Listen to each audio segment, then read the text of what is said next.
Assalamualaikum warahmatullahi wabarakatuh. Yang terhormat Ibu Kinkin selaku dosen pengampu mata kuliah Pendidikan Kewarganegaraan serta teman-teman yang berbahagia. Sebelum memulai presentasi kelompok 1, izin memperkenalkan diri. Saya Cikwitita sebagai moderator yang akan memandu presentasi kelompok 1. Topik yang akan dibahas untuk kelompok 1 yaitu Pendidikan Kewarganegaraan sebagai mata kuliah pengembangan kepribadian.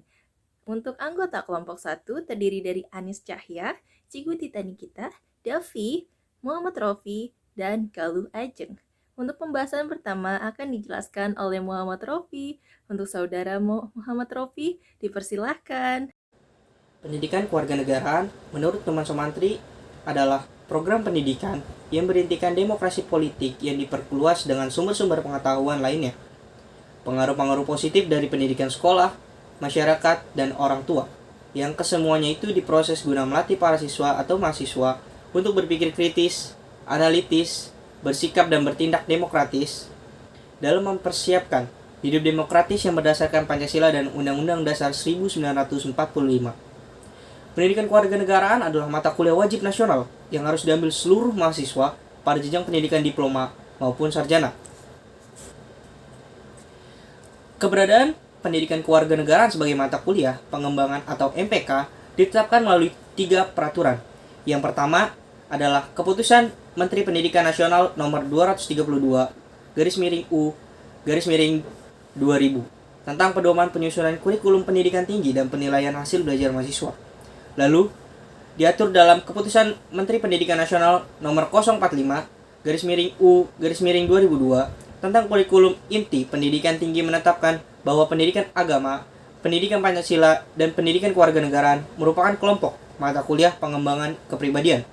Dan yang terakhir, diatur dalam Keputusan Direktur Jenderal Pendidikan Tinggi Departemen Pendidikan Nasional Nomor 43/Dikti/Kep/2006 tentang rambu-rambu pelaksana pembelajaran kelompok mata kuliah pengembangan kepribadian di perguruan tinggi, menetapkan status dan beban studi kelompok mata kuliah pengembangan kepribadian.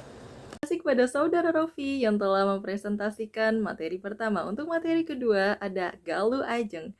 Untuk saudari Galuh Ajeng, dipersilahkan.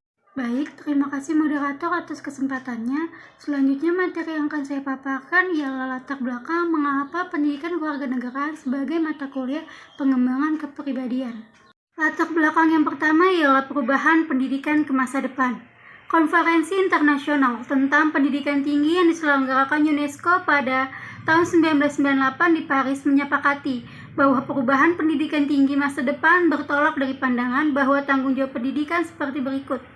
Yang pertama, tidak hanya meneruskan nilai-nilai, mentransfer ilmu pengetahuan, teknologi, dan seni, tetapi juga melahirkan warga negara yang berkesadaran tinggi tentang bangsa dan kemanusiaan.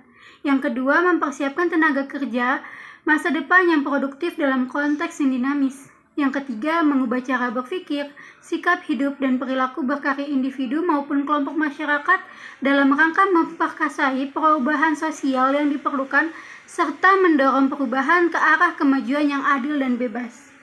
Latar belakang yang kedua ialah dinamika internal bangsa Indonesia. Ada 2 faktor yang menyebabkannya, yaitu faktor eksternal dan faktor internal. Faktor eksternal berupa pengaruh globalisasi yang disemangati liberalisme mendorong lahirnya sistem kapitalisme di bidang ekonomi dan demokrasi liberal di bidang politik. Sedangkan untuk faktor internal yaitu bersumber dari internal bangsa Indonesia sendiri. Kenyataan seperti ini muncul dari kesalahan sebagian masyarakat dalam memahami Pancasila.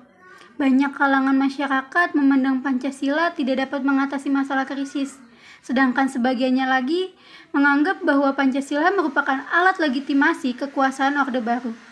Sekian penyampaian materi dari saya, kurang lebihnya mohon maaf, saya kembalikan kepada moderator. Terima kasih kepada saudari Galuh Ajeng yang telah memberikan materi. Untuk materi selanjutnya adalah saya sendiri, yaitu Cikutita.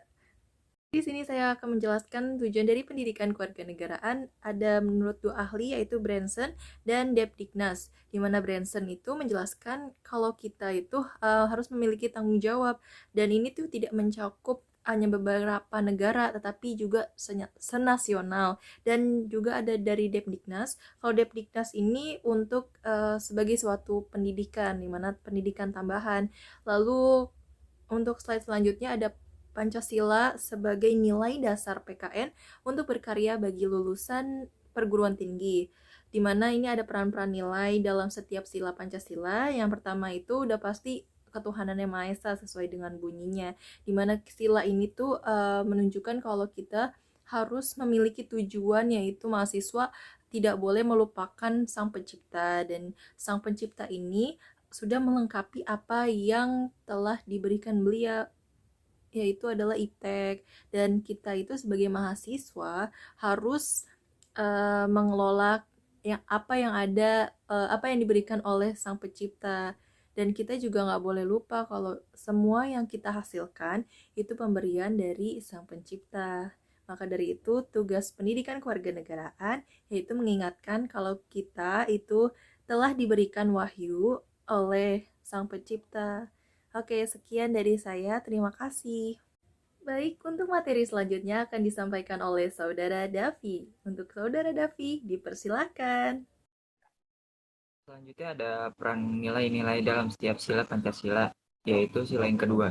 Nilai kemanusiaan dalam sila kemanusiaan yang adil dan beradab. Memberi arah dan mengendalikan ilmu pengetahuan. Ini merupakan sila yang akan terbentuk setelah mengimplementasikan sila sebelumnya. Pengembangan ilmu harus didasarkan pada tujuan awal, ditemukan ilmu atau fungsinya semula, yaitu untuk mencerdaskan, mensejahterakan, dan memartabatkan manusia. Ilmu tidak hanya untuk kelompok lapisan tertentu. Dalam kata lain adalah manusia harus memanusiakan manusia lainnya.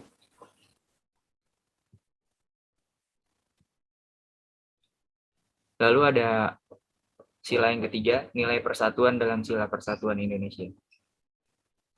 Mengkomplementasikan universalisme dalam sila-sila yang lain, sehingga suprasistem tidak mengabaikan sistem dan subsistem. Solidaritas dalam subsistem sangat penting untuk kelangsungan keseluruhan individualitas, tetapi tidak mengganggu integrasi. Nilai persatuan dalam sila persatuan Indonesia, esensinya adalah pengakuan kebinekaan dalam kesatuan, koeksistensi, kohesivitas, kesetaraan, kekeluargaan, dan supremasi hukum. Terima kasih kepada Saudara Davi yang telah memaparkan materi. Untuk materi selanjutnya yaitu adalah dari Saudari Anis. Kepada Saudari Anis, dipersilakan. Baik, terima kasih moderator. Yang selanjutnya adalah dalam sila keempat, yaitu nilai kerakyatan dalam sila kerakyatan yang dipimpin oleh hikmat, kebijaksanaan dalam permusyawaratan perwakilan. Mengimbangi otodinamika ilmu pengetahuan dan teknologi, berevolusi sendiri dengan leluasa, eksperimentasi penerapan dan penyebaran ilmu pengetahuan harus demokratis, dapat dimusyawarakan secara perwakilan sejak dari kebijakan, penelitian sampai penerapan massal. Nilai kerakyatan dalam sila keempat ini esensinya adalah menjunjung tinggi nilai-nilai demokrasi yang berkeadaban, tidak memberi ruang bagi paham egoisme keilmuan atau puritanisme, otonomi keilmuan, liberalisme, dan individualisme dalam konteks kehidupan. Lalu yang terakhir adalah dalam sila kelima, yaitu nilai keadilan dalam sila keadilan sosial bagi seluruh rakyat Indonesia, menekankan ketiga keadilan Aristoteles, yaitu keadilan distributif, keadilan kontributif, dan keadilan komutatif. Keadilan sosial juga menjaga keseimbangan antara kepentingan individu dan masyarakat, karena kepentingan individu tidak boleh terinjak oleh kepentingan semu. Individualitas merupakan landasan yang memungkinkan timbulnya kreativitas dan inovasi. Sekian penjelasan materi dari saya kembalikan ke moderator. Baik, sekian dari kelompok 1. Mohon maaf apabila terdapat kesalahan kata dari kami. Kami mengucapkan mohon maaf. Pamit undur diri. Terima kasih. Assalamualaikum warahmatullahi wabarakatuh.